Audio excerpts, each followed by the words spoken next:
नमस्कार, मैं हूं नेहाल जैदी और आपका स्वागत है जामिया न्यूज में। आइए नजर डालते हैं इस वक्त की हेडलाइंस पे। कर्नाटका विधानसभा चुनाव का ऐलान, 12 मई को पड़ेंगे वोट, 15 मई को वोटों की गिनती। भारत बंद के दौरान ग्वालियर में रिवॉल्वर से चलाई गोलियां। बिहार के 11 जिले में तनाव, एनडीए की वापसी से नीतीश के सुशासन पर सवाल। आईपीएल के 11वें संस्करण की आगाज, 7 अप्रैल को मुंबई में पहला मैच। अब खबरें विस्तार से। बिहार के मुख्यमंत्री नीतीश कुमार ने जुलाई 2017 में आरजेडी का साथ छोड़कर एनडीए में शामिल हुए थे। तब से लेकर बिहार में जुलाई 2017 से कुल अब तक 2017 सांप्रदायिक हिंसा मामले आ चुके हैं। इस आंकड़े को बिहार पुलिस ने जारी किया है। पुलिस के मुताबिक फिलहाल बिहार के 11 जिले सांप्रदायिक हिंसा की चपेट में हैं। रामनवमी के मौके पर जुलूस को लेकर यह मामला और बढ़ गया। दरअसल 14 मार्च को अररिया उपचुनाव के आरजेडी नेता सरफराज आलम की जीत के बाद सांप्रदायिक हिंसा की शुरुआत हुई। आरोप है कि जीत के बाद विजय जुलूस के दौरान भारत विरोधी नारे और पाकिस्तान जिंदाबाद के नारे लगे थे। आज बिहार, अररिया समेत 11 जिले हिंसा की चपेट में हैं। अभी तक के लिए इतना ही। देश और विदेश की खबरों के लिए देखते रहिए जामिया न्यूज।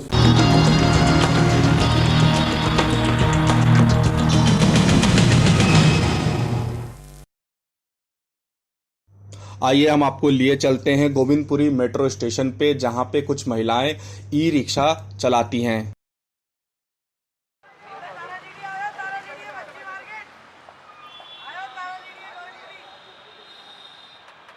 नमस्कार, मेरा नाम रेनू है और मैं एक ये ई रिक्शा चलाती हूँ। और जिसमें कि मुझसे आज ये लोग आए हैं ये पूछना चाहते हैं मुझसे कि आप ये रिक्शा क्यों चलाती हैं। पहली चीज़ तो मेरे फादर नहीं है, दूसरी चीज़ हम 4 बहनें हैं, तो इस चक्कर में एक बड़ी सिस्टर की शादी हो गई है और मेरी हो गई है। मतलब मैंने 2 रिक्शे ले रखे हैं अपने ही नाम पे, एक हस्बैंड के और एक अपने ही नाम पे। तो मैं ये मेहनत करना चाहती हूँ और मैं चाहती हूँ कि आज की डेट में लड़कियां के कोई वो नहीं है। 4 लोग आते हैं, अच्छा भी बोलते हैं, बुरा भी बोलते हैं, पर मुझे उस चीज़ से कोई वो नहीं है। मैं ये चाहती हूँ कि लड़कियां क्या नहीं कर सकती, सारी मेहनत कर सकती है। सबसे ज़्यादा दिक्कत हमें आती है ट्रैफिक वालों की, प्लस यहाँ पे काफ़ी ज़्यादा रिक्शे हो गए हैं। और दूसरी चीज़ इतनी मतलब मारम मार है, पर क्या करे, काम तो करना ही है। हाँ, इससे पहले इसका मतलब ट्रेनिंग ली है, लाइसेंस बना है, बैच बना है और कमर्शियल लाइसेंस होता है इसका, सब कुछ होता है, वो सब मैंने बनवा रखा है।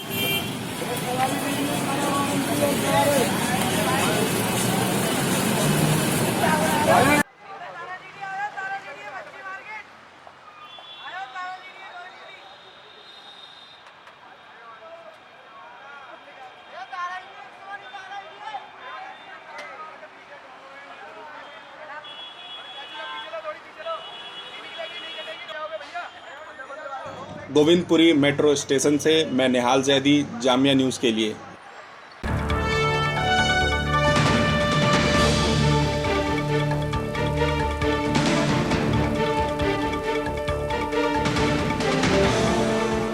नमस्कार, स्वागत है आपका जामिया न्यूज़ में। मैं हूं नेहाल जैदी और आप देख रहे हैं खास कार्यक्रम बात से बात चले।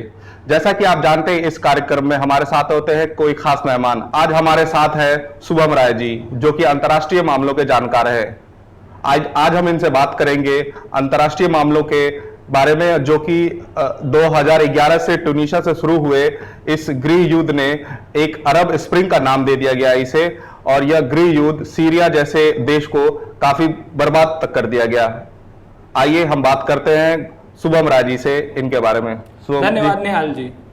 जैसा कि हम सभी को विदित है, अरब स्प्रिंग की शुरुआत ट्यूनीशिया से तो हुई, लेकिन उस अरब स्प्रिंग से प्रभावित होकर सीरिया की यूनिवर्सिटीज में कई छात्रों ने, जो वहाँ के तत्कालीन राष्ट्रपति हैं माननीय बशर अल असद जी, उनके खिलाफ एक रिवोल्ट कर दिया। वह शुरुआत तो एक यूनिवर्सिटी से हुई थी, लेकिन जिस तरह कई राष्ट्रों में होता है, सरकारें जनता की आवाज़ को दबाने की कोशिश करती हैं, वही वहाँ हुआ।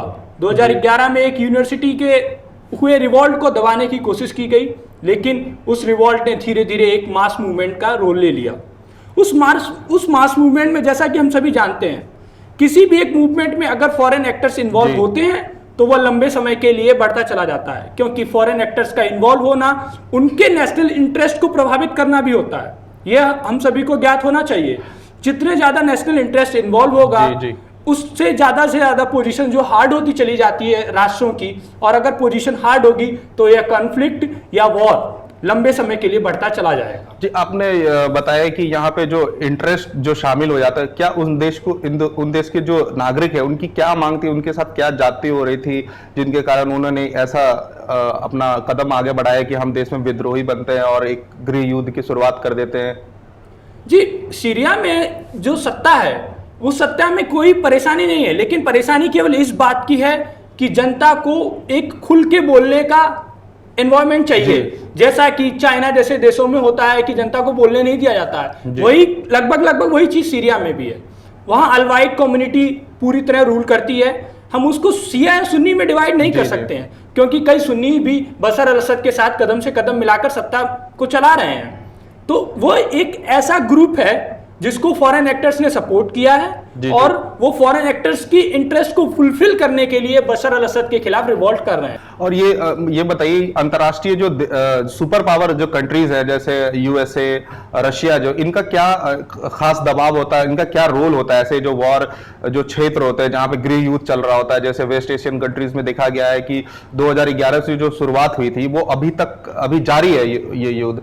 तो इनमें इन कंट्रीज का क्या रोल होता है, इम्पैक्ट क्या होता है, इन देशों की क्या मदद मिलती है? क्या वो एक तरह से सिर्फ आतंकियों को ही मारने का काम करते हैं, सिविलियंस भी मर जाते हैं, बच्चे काफी सारे मारे गए हैं इस बार इस सीरिया वॉर में? जी, अंतर्राष्ट्रीय कूटनीति में इसका इस पूरे एरिया का जो वेस्ट एशिया रीजन है उसका एक बहुत बड़ा प्रभाव है, क्योंकि 1904 में मैकिंडर द्वारा दिया गया जो सिद्धांत था हार्टलैंड थ्योरी, उसका एक कहना यह था कि अगर यह क्षेत्र पे कोई भी अपना प्रभाव स्थापित कर लेगा, चाहे वह रशिया हो चाहे यूएस, वह पूरे विश्व पर अपना प्रभाव स्थापित करेगा, वह एक सुपर पावर के रूप में स्टेब्लिश होगा फ्यूचर में। क्योंकि अगर देखा जाए जो इन देशों की जियोपॉलिटिकल कंडीशंस हैं और जो इनकी जियो स्ट्रेटेजिक पोजीशन है उसके अकॉर्डिंग देखा जाए, अगर आपको यूरोप से एशिया जाना है तब भी आपको यहीं से होकर जाना पड़ेगा, और अगर आपको अफ्रीका जाना है तब भी आपको यहीं से होकर जाना पड़ेगा। गैस की जो पाइपलाइन ईरान होते हुए पाकिस्तान होते हुए जो भारत आती है, तो हमें भी उनकी जरूरत होती है। जैसे कि अभी मोसुल में 39 आदमी जो मारे गए हैं, भारतीय हैं मृत, तो उनमें भारतीय लोग भी इसमें शामिल हो जाते हैं, इनका असर भारत पे भी पड़ता है। जी, ISIS ने 2014 में मोसुल के पास 40 किलोमीटर उत्तर में जहां पर एक बिल्डिंग का निर्माण किया जा रहा था उसमें भारतीय लेबर भी थे, और वो भी मोस्टली थे पंजाब से। जी। वहां पर उनको किडनैप कर लिया उन्होंने, सोचा कि सीरियन गवर्नमेंट के साथ हम उस पर निगोशिएशंस करेंगे, लेकिन सीरियन गवर्नमेंट ने निगोशिएशन करने से तुरंत मना कर दिया था, इसीलिए 2014 में उनको किडनैप कर लिया गया।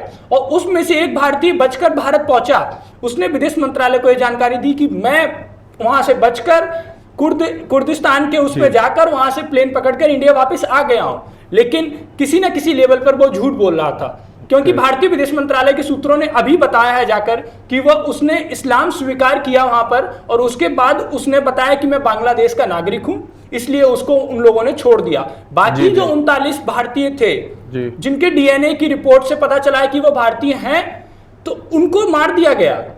इस बंदे ने ये नहीं बताया कि उनको मार दिया गया है, जबकि इसको बता देना चाहिए था उसी समय। तो भारतीय सरकार तुरंत अगर उस पे एक्ट करती तो क्या पता उनको बचाया जा सकता था। जी, अब इनकी विकास की बात की जाए तो मिडिल ईस्ट में जो भी एक देश है सऊदी अरबिया, तो उनमें जो विकास जो दर है वो ज्यादातर वो कच्चे तेल का सबसे ज्यादा बड़ा निर्यातक देश है। तो उसने अभी कल्चरल पॉलिटिक्स को अपनाया है, जैसे कि उन्होंने अपने देश में जैसे काफ़ी चीज़ें थी, जैसे सिनेमा घर नहीं होना और जैसे कोई भी म्यूज़िक का फेस्टिवल नहीं होना, उन लोगों ने अपनाया है कि आज हम अपने देश को भी कई सारे टाउनशिप वहाँ पे बसाने की ये योजना बना रहे। तो उसमें विकास सिर्फ एक कंट्री जो करती है और बाकी सब देख रही होती है, तो उनमें एक विकास करने वाला देश भी शामिल हो गया है। इनके ऊपर कुछ कहना चाहिए? जी, 1979 में जब तेल की खोज हुई पूरी तरह से, तो उसके बाद से सऊदी अरेबिया या और भी जो गल्फ कंट्रीज हैं वो तेल पे उनका पूरी तरह बिजनेस डिपेंडेंट था।